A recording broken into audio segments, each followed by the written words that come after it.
Hello and welcome friends. तो मैं फिर से एक और वीडियो आप लोगों के लिए लेकर आ गया हूँ। अब क्या है कि लॉकडाउन के अंदर तो सारी चीज़ें बंद पड़ी थी। अब जैसे जैसे लॉकडाउन 3 ख़त्म होने को आ रहा है तो इतनी जल्दी जल्दी चीज़ें हो रही है ना कि न्यूज़ भी रोज़ रोज़ बन रही है। पहले वो रेलवे का आ गया, उसके बाद उससे पहले वो जो मिशन ऑपरेशंस चल रहे थे वंदे भारत वगैरह वो थे। और अब कल जो प्रेस कॉन्फ्रेंस की है फाइनेंस मिनिस्टर निर्मला सीतारमन जी ने, जिसके अंदर उन्होंने बहुत सारी इंपॉर्टेंट चीज़ें बताई हैं। हम सबको पता है कि लॉकडाउन की वजह से पूरी वर्ल्ड इकोनॉमी नीचे जा रही है, पर इंडिया को अपने लिए कुछ सोचना पड़ेगा। Because world in the world we have to stand, we are a developing nation. तो उसके लिए निर्मला सीतारमन जी ने कुछ स्टेप्स लिए। 15 के आसपास उन्होंने कुछ अनाउंसमेंट्स किए हैं। 14 मई को ये अनाउंसमेंट्स किए थे उन्होंने। तो बस उससे रिलेटेड ही वीडियो है, प्लीज़ एंड तक देखें। बहुत इंपॉर्टेंट वीडियो है, बहुत सारी चीज़ें हैं डिस्कस करने के लिए, बहुत कुछ आपको सीखने को मिलेगा। So let's start. तो फ्रेंड्स देखिए, निर्मला सीतारमन जी ने 15 अनाउंसमेंट किए हैं 14 मई को as a part of 20 lakh crore economic relief package, जो कि मोदी जी ने नेशन को एड्रेस करते टाइम कुछ दिन पहले ही बताया था कि 20 लाख करोड़ का एक पैकेज वो निकालने वाले हैं। उसी पैकेज को मोदी जी की तरफ से लॉन्च किया है निर्मला सीतारमन जी ने, जिन्होंने अभी इसका एक फर्स्ट पार्ट दिया है। ठीक है, 20 लाख करोड़ का पैकेज मतलब इंडियन जीडीपी का 10% हो जाता है, बहुत बड़ा अमाउंट है। तो अभी उन्होंने 6 लाख करोड़ का एक पैकेज बताया है, उसको बाइफरकेट किया है काफ़ी चीज़ों के अंदर। तो बस उसका ही एक ब्रीफ डिस्कशन, ब्रीफ तो नहीं, थोड़ा सा डिटेल हो जाएगा, पर वीडियो बहुत इंपॉर्टेंट है। देखिए क्या क्या हुआ है इसके अंदर। उन्होंने दिया है 6, जैसे देखिए टोटल 15 अनाउंसमेंट किए हैं, उसमें से 6 अनाउंसमेंट स्मॉल स्केल इंडस्ट्रीज़ के लिए हैं। 3 है टैक्स लिंक्ड, मतलब टैक्स वगैरह से रिलेटेड चीज़ें जो भी होंगी, फॉर्म्स हो गए, लोग हो गए, अपने पर्सनल लोन्स टैक्स वगैरह हो गए, आईटीआर हो गया, ठीक है, वो सब चीज़ के लिए। 2 है एम्प्लॉय प्रोविडेंट फंड, जो ईपीएफ होता है। जो भी जॉब वाले लोग होंगे उनको ईपीएफ के बारे में ज़रूर पता होगा, और भी लोगों को सबको पता ही होगा, ठीक है ना। 2 for non banking financial companies जो हैं एनबीएफसीज के लिए, उनके लिए निकाला है। एक अनाउंसमेंट किया है पावर डिस्ट्रीब्यूशन कंपनीज के लिए, डिस्कॉम्स जो हो जाते हैं। और एक अनाउंसमेंट किया है रियल एस्टेट सेक्टर्स के लिए, ठीक है। तो ये इन्होंने बाइफरकेट किया है, टोटल 15 अनाउंसमेंट किए हैं, इनको ऐसे बाइफरकेशन किया। अब एक ब्रीफली देख लेते हैं क्या क्या है, ठीक है ना। Special package breakup of almost 6 lakh crore, 6 lakh crore का, जो कि 20 लाख करोड़ जो अमाउंट था पैकेज, उसमें से 6 लाख करोड़ अभी दिया है। अब ब्रेकेज देखिए उसका ब्रेकअप कैसे किया है, जो उसको कैसे कैसे पैकेज को बांटा गया है। 3 लाख करोड़ फॉर एमएसएमईज दिए गए हैं, ठीक है, माइक्रो स्मॉल मीडियम एंटरप्राइजेस के लिए, ठीक है। 30,000 करोड़ स्पेशल लिक्विडिटी स्कीम्स है फॉर एनबीएफसीज के लिए, ठीक है, एचएफसीज के लिए एंड एमएफआईज के लिए, ठीक है ना। ये आप देख सकते हैं, नॉन बैंकिंग फाइनेंशियल कंपनीज हो गई, हाउसिंग फाइनेंस कंपनीज हो गई, और माइक्रो फाइनेंस इंस्टीट्यूशंस हो गए। 90,000 करोड़ दिए हैं डिस्कॉम के लिए, जैसा मैंने बताया। 2500 करोड़ के आसपास ईपीएफ सपोर्ट है बिजनेस के लिए और वर्कर्स के लिए, जो कि 3 महीने एक्सटेंड कर दिए गए। ये अभी शायद अप्रैल मई जून तक था, अब उसको 3 महीने और एक्सटेंड कर दिए गए, ठीक है ना। 45,000 करोड़ लिक्विडिटी इन्फ्यूजन दिया है through a partial credit guarantee scheme 2.0 for NBFCs के लिए। मतलब ये लिक्विडिटी इन्फ्यूजन दिया गया है इनके लिए पार्शियल क्रेडिट के थ्रू, ठीक है ना। और एक जो आखिरी चीज़ है वो है कि जो भी प्रोजेक्ट वगैरह के जो कंप्लीशन टाइम थे, जो कि ख़त्म होने को आ रहे थे, या फिर उनकी डेट्स कंप्लीट हो रही थी जो भी प्रोजेक्ट के थे, उनको 6 महीने के लिए और एक्सटेंड कर दिए गए। क्योंकि हम सबको पता है कि प्रोजेक्ट्स अभी लॉकडाउन के टाइम पे उनको कंप्लीट करना पॉसिबल नहीं था। अब चलिए डिटेल में देख लेते हैं कि क्या है ये 15 अनाउंसमेंट, किस किस को बेनिफिट मिल रहा है, कैसे बेनिफिट्स मिलेंगे, और क्या क्या चीज़ें हैं, ठीक है ना। तो देखिए पहला अनाउंसमेंट जो किया गया है वो ये आईटीआर से रिलेटेड है, इनकम टैक्स से, ठीक है ना। आईटीआर की पहले जो डेट्स 2019 और 2020 ईयर के लिए जो थी वो 31 जुलाई थी, उसको बढ़ाकर अब 30 नवंबर कर दिया। मतलब आप अपना आईटीआर फाइल कर सकते हैं 30 नवंबर तक, जल्दबाजी करने की कोई ज़रूरत नहीं है, आराम से कर सकते हैं, ठीक है ना। ऐसे ही टैक्स ऑडिट के लिए भी 30 सितंबर डेट थी पहले, अब उसको 31 अक्टूबर तक कर दिया गया है। तो टाइम सफिशिएंट दे दिया गया है लॉकडाउन में, ठीक है। मान लिया लोग टेंशन में होंगे, लेकिन अब ये जो चीज़ की है ये काफ़ी राहत देने वाली चीज़ है। दूसरा अनाउंसमेंट जो किया है वो है all dues of small industries and MSMEs, छोटी इंडस्ट्रीज हैं, ठीक है ना। माइक्रो स्मॉल मीडियम एंटरप्राइजेज जो हैं, उनके जो भी ड्यूज रह रहे थे गवर्नमेंट प्रोजेक्ट्स वगैरह के, मतलब उन्होंने गवर्नमेंट के प्रोजेक्ट्स वगैरह कुछ किए तो उनका अमाउंट जो ड्यू रह रहा था, अब एमएसएमईज घाटे में वैसे ही चल रही हैं, अमाउंट भी उनका ड्यू पड़ा है, लॉकडाउन की वजह से वो उनको मिल नहीं पाया, तो वो 45 दिन के अंदर अंदर गवर्नमेंट पूरा चुकाने का वादा किया है, ठीक है। अब देखिए तीसरा अनाउंसमेंट वो है 25% रिडक्शन हो जाएगा टीडीएस के अंदर, टैक्स डिडक्ट एट सोर्स, और टीसीएस के अंदर टैक्स कलेक्शन एट सोर्स, ठीक है ना। जिससे क्या है लगभग 50,000 करोड़ तक का फायदा होने वाला है, बर्डन हट जाएगा टैक्स पेयर्स के ऊपर से, ठीक है। अब क्या है, टीडीएस वगैरह और टीसीएस क्या होता है, देखिए टीडीएस वो होता है जो कि अमाउंट डिडक्ट किया जाता है, हम कोई टैक्स वैक्स पे करते हैं, और टीसीएस होता है वो कलेक्शन जो होता है, ठीक है ना।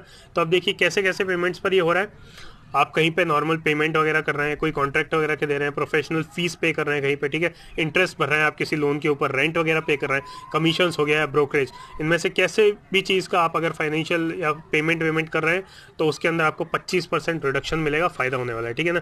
ये कब से एप्लीकेबल है, ये 14 मई से ही एप्लीकेबल है और 31 मार्च 2021 तक रहेगा, तो काफ़ी लंबा टाइम दे दिया है आप लोगों के लिए, काफ़ी छूट है सबके लिए, ठीक है ना। चौथा अनाउंसमेंट किया है रियल एस्टेट डेवलपर्स के लिए, जिनके प्रोजेक्ट की डेट कंप्लीशन आ गई थी, या तो मार्च 25 तक होने वाले थे उनके कंप्लीट, ठीक है ना। अब लॉकडाउन की वजह से हो नहीं पाए तो ऑटोमेटिकली क्या होगा कि उनकी डेट जो है वो 6 महीने के लिए एक्सटेंड हो गई। इसके लिए कोई अलग से एप्लीकेशन वगैरह देने की कोई ज़रूरत नहीं है। गवर्नमेंट अथॉरिटीज़ को जिनको लगेगा कि जिस कंपनी के लिए, किसी भी कंपनी को इम्पॉर्टेंट है, उनको ज़रूरी लगेगा कि भाई इसका एक्सटेंड कर देना चाहिए, तो वो उसको एक्सटेंड कर देंगे बिना किसी एप्लीकेशन या पेपर वर्क के। तो ये भी एक बहुत अच्छी चीज़ कर दी है। अब काम आराम से भी, एक बार जल्दबाजी का काम ख़राब भी हो जाता है कभी कभी, तो अब प्रोजेक्ट्स भी कंप्लीट होने वाले हैं, ठीक है ना। पांचवा अनाउंसमेंट जो किया है वो 3 लाख तक का लोन दिया है 45 lakh medium, very small, small cottage and home industries के लिए। 45 लाख ऐसी कंपनीज़ के लिए ओवरऑल एक बजट दिया है 3 लाख करोड़ का, ठीक है ना। इसके अंदर क्या होगा कि जिनके एरियाज है होते हैं 25 करोड़ तक के, ठीक है, और टर्नओवर जिनका होता है 100 करोड़ तक का, उनको इसका बेनिफिट मिलने वाला है। अब गारंटी देखिए, जो लोन मिलेगा उसकी ना तो कोई गारंटी फीस लगने वाली है, ना ही उसके लिए कोई गारंटी ली जाने वाली है, प्लस 4 महीने तक आपको 4 साल तक आपको ये लोन मिलने वाला है, ठीक है ना। ये स्कीम कब तक अवेलेबल है, 31 अक्टूबर 2020 तक ये स्कीम का आप फ़ायदा उठा सकते हैं।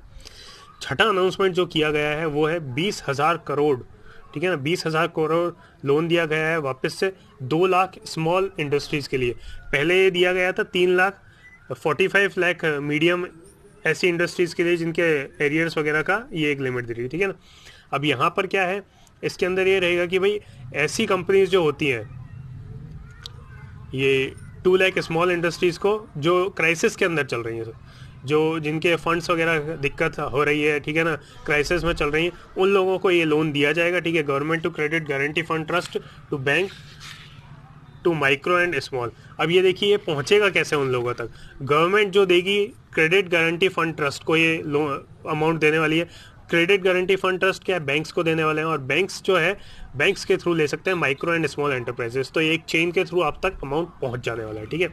7th अनाउंसमेंट जो हुआ है ये 50,000 करोड़ का हुआ है to small industries which are short on money but have potential to grow. मतलब उनके पास मनी की शॉर्टेज है लेकिन उनके अंदर पोटेंशियल है कि वो ग्रो कर सकते हैं, तो उनको ये 50,000 करोड़ का लोन मिलने वाला है। प्लस उनको बेनिफिट ये भी मिलने वाला है कि उनको इससे ये बेनिफिट होगा कि एक तो अपनी इंडस्ट्री को बढ़ा पाएंगे, दूसरा स्टॉक एक्सचेंज में भी उनकी इंडस्ट्री लिस्ट कर दी जाएगी। स्टॉक एक्सचेंज के अंदर इंडस्ट्री का लिस्ट होना मतलब बहुत फ़ायदा, बिजनेस के अंदर बहुत सारे बिजनेस कॉन्ट्रैक्ट वगैरह मिल जाने की उम्मीद, क्योंकि आप एक स्टॉक एक्सचेंज जो कि इंटरनेशनल रहता है वहाँ पर आपकी कंपनी लिस्ट हो जाएगी। अब देखिए जो 8वां अनाउंसमेंट किया है वहाँ पर एमएसएमईज़ का जो है वो डेफिनेशन में थोड़े से चेंजेस किए गए। एमएसएमईज़ की जो पहली डेफिनेशन थी और अब थी उसमें क्या है कि रिवाइज कर दिया गया है उसको। देखिए यहाँ पर एक ब्रीफ दिखा देता हूँ मैं आपको। जैसे पुरानी डेफिनेशन के अंदर देखिए क्या था, यहाँ पर पहले पुरानी डेफिनेशन में एक तो क्या है कि मैन्युफैक्चरिंग एंटरप्राइजेज और सर्विस एंटरप्राइजेज दोनों को अलग अलग देखा गया था, लेकिन अब जो है उनको एक साथ एक ही यूनिट की तरह देखा गया, मतलब कोई डिफ्रेंशिएट नहीं किया गया। पहले जो होता था वो क्राइटेरिया क्या होता था एमएसएमई का कि इन्वेस्टमेंट कितना है और दूसरा मशीनरीज और इक्विपमेंट कैसे कैसे, पर अब जो उसका क्राइटेरिया रखा गया है वो इन्वेस्टमेंट और एनुअल टर्नओवर के ऊपर रखा गया है। मशीनरीज इक्विपमेंट कोई मायने नहीं रखते, ठीक है ना, मतलब अब उसमें काउंट नहीं हो रहा है। तो देखिए पहले क्या था कि भाई माइक्रो का तो क्राइटेरिया ये आ जाता था कि 25 लाख का इन्वेस्टमेंट होना, ठीक है ना, मैन्युफैक्चरिंग में, और सर्विस के अंदर 10 लाख तक का, ठीक है। ऐसे ही ये स्मॉल का 5 करोड़ दे रखा है इन्वेस्टमेंट, और सर्विस के अंदर स्मॉल का दे रखा है आपको 2 करोड़ का, ठीक है। तो ये एक पहले क्राइटेरिया बन रखा था। अब क्या कर दिया, क्लासिफिकेशन क्राइटेरिया जैसे मैंने बताया कि मैन्युफैक्चरिंग और सर्विस यूनिट को सिंगल कर दिया, और जो क्राइटेरिया है वो इन्वेस्टमेंट और एनुअल टर्नओवर के ऊपर किया है। तो देखिए अब जो माइक्रो के अंदर आएंगी वो ऐसी आ जाएंगी जिनका है ना इन्वेस्टमेंट 1 करोड़ से कम है और टर्नओवर क्या है सालाना उनका 5 करोड़ से कम है, ठीक है ना।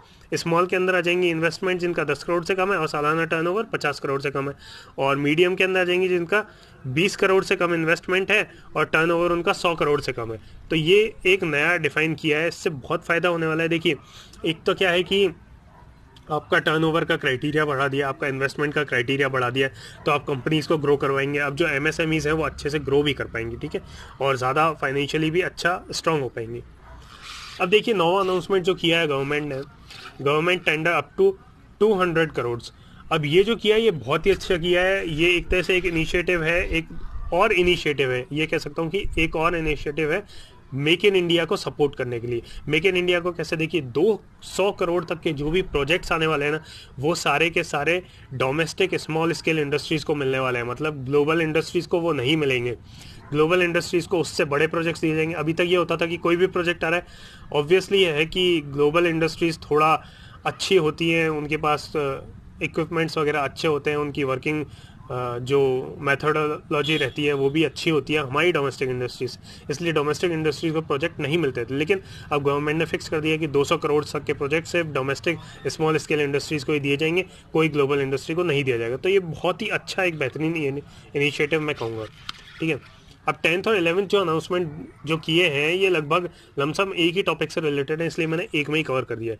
देखिए, पीएम्स पुअर वेलफेयर पैकेज के अंदर अभी तक ये होता था, जो ईपीएफ मिलता था, एम्प्लॉयज़ प्रोविडेंट फंड, वो ये होता था कि 12% एम्प्लॉयर का होता था और 12% एम्प्लॉय का होता था, ठीक है ना। और वो भी क्या, उसको भी एक्सटेंड कर दिया गया है कि ये पहले मार्च अप्रैल मई तक होता था, जैसे मैंने बताया, उसको 3 महीने और एक्सटेंड कर दिया गया है, ठीक है ना। अब ये जो 12% मिलता था ना, अब ये क्या है कि 3 महीने के लिए 10% मिलेगा, ठीक है, 12% नहीं मिलेगा। पर जो एम्प्लॉयज़ जिनकी सैलरी 15,000 रुपये से कम है और वो ऐसी इंडस्ट्रीज़ के अंदर या ऐसे इंस्टीट्यूशंस में काम करते हैं जहाँ एम्प्लॉयज़ का नंबर 100 से कम है, तो उनको वो 12% मतलब टोटल 24% ही उनके पीएफ अकाउंट के अंदर आएगा। ये एक अनाउंसमेंट है। फिर जो अगला अनाउंसमेंट किया है वो स्पेशल लिक्विडिटी स्कीम का किया है 30,000 करोड़ तक का, ठीक है ना। ये किसके लिए किए गए, एनबीएफसीज के लिए है, एचएफसीज के लिए है और एमएफआईज के लिए है, जिनको मनी रेज करने में मार्केट से डिफिकल्टी हो रही है। मतलब उन्होंने लोन वोन दे रखे हैं, ठीक है ना, पर वो वापस उसको रिकवर नहीं कर पा रहे हैं, तो उनको ये लोन दिया जाएगा लिक्विडिटी स्कीम के अंदर। 30,000 करोड़ तक का लोन है जो उनको दे दिया जाएगा, ठीक है ना। तो ये एक बहुत अच्छा है, जिससे वो डूबेंगी नहीं कंपनीज, उनको निकालने के लिए ये, क्योंकि अब लॉकडाउन के बाद क्राइसिस, और क्राइसिस में वैसे ही मार्केट में पैसा फंसा था, अब निकलना और मुश्किल हो जाता है, तो ऐसे में ये बहुत बेहतरीन कदम लिया गया है, ठीक है। फिर जो अनाउंसमेंट है वो पार्शियल गारंटी स्कीम है 45,000 करोड़ की, वापस से ये एनबीएफसीज के लिए, एचएफसीज के लिए और एमएफआईज के लिए है। कौन सी, वो जो एमएसएमईज को या फिर इंडिविजुअल्स को लोन मनी लैंड करती हैं। अब उसके अंदर गवर्नमेंट ने क्या कर दिया कि एमएसएमईज क्या है कि इस डर से अभी तक उन्होंने, है ना, कुछ मतलब कुछ हद तक आप देखेंगे कि एमएसएमईज डूबने लगी थी और उन्होंने क्या लोन वगैरह देना भी बंद कर दिया था। तो गवर्नमेंट ने उनको एनकरेज करने के लिए, उनको मोटिवेट करने के लिए ये कहा है कि आप लोन वगैरह दीजिए, अगर आपको घाटा होता है तो उसका बर्डन का 20% गवर्नमेंट अपनी तरफ से पे करेगी। तो अब क्या है, लोन ज़्यादा मिलेंगे। ये जो एनबीएफसीज, एचएफसीज और एमएफआईज हैं, ये इजीली लोन देंगी और लोगों को इजीली लोन मिलेंगे, बिकॉज अब यहाँ पे एक जो गारंटी मिल जाती है ना, गवर्नमेंट की तरफ से एश्योरेंस मिल जाता है कि भाई घाटा आपको ज़्यादा नहीं होने देंगे, वो एक बहुत सही चीज़ है। उसके बाद जो अनाउंसमेंट हुआ है वो पावर डिस्ट्रीब्यूशन कंपनीज़ के लिए हुआ है, जिसमें लगभग 90,000 करोड़ का पैसा वो देने वाले हैं, ठीक है ना। अब वो क्यों देने वाले हैं, देखिए इसके अंदर पहले देख लेते क्या है। ये power finance corporation, rural electrification corporation इसके अंदर आ रहे हैं। अब ये पहले से रेवेन्यू शॉर्टेज के अंदर चल रहे थे, अब लॉकडाउन और हो गया, तो बट ऑब्वियस है कि सभी घाटे के अंदर जा रहे हैं। तो उस घाटे से उनको निकालने के लिए, देखिए पावर सेक्टर्स को इसलिए दिया जा रहा है क्योंकि पावर सेक्टर्स को क्या है कि ये डिस्ट्रीब्यूशन सेक्टर्स हैं, ठीक है। इनको जनरेटिंग स्टेशंस, जनरेटिंग यूनिट्स को पैसा तो देना पड़ेगा, बिजली वहाँ से जनरेशन वो ले रहे हैं बिजली को, तो उसका पैसा देना पड़ता है। अब ये घाटे में तो पैसा कहाँ से देंगे, तो इसलिए इनको ये 90,000 करोड़ का अमाउंट एक दिया जा रहा है, ठीक है। आखिरी जो अनाउंसमेंट हुआ है वो कॉन्ट्रैक्टर्स के लिए हुआ है, जो कि सेंट्रल गवर्नमेंट से रिलेटेड, सेंट्रल एजेंसी से रिलेटेड है। उनका भी वही चीज़ किया है, जैसा कि मैंने पहले बताया था कि प्रोजेक्ट्स वगैरह की डेट एक्सटेंड कर दी है, इनको भी यही चीज़ है। 6 महीने के लिए इनकी प्रोजेक्ट्स की डेट एक्सटेंड कर दी गई है। कैसे, कॉन्ट्रैक्टर्स जो कि सेंट्रल एजेंसी से रिलेटेड है, जैसे कि रिलीफ रेलवेज़ हो गया, रोड ट्रांसपोर्ट हाईवेज़ हो गया, या सेंट्रल पब्लिक वर्क डिपार्टमेंट्स हो गए, तो इन लोगों के लिए भी 6 महीने के लिए प्रोजेक्ट्स कंप्लीशन डेट एक्सटेंड कर दी गई है। So friends, this was all in the video. थोड़ा सा लेंदी था, लेकिन काफ़ी इन्फॉर्मेशनल था। चीज़ें मैंने इसमें जितनी मैक्सिमम हो सकी सारी कवर करने की कोशिश की। आई होप आपको समझ में भी आएगा। वीडियो को अच्छे से ध्यान से देखिए, आपको सारी चीज़ें एक एक करके क्लियर हो जाएंगी।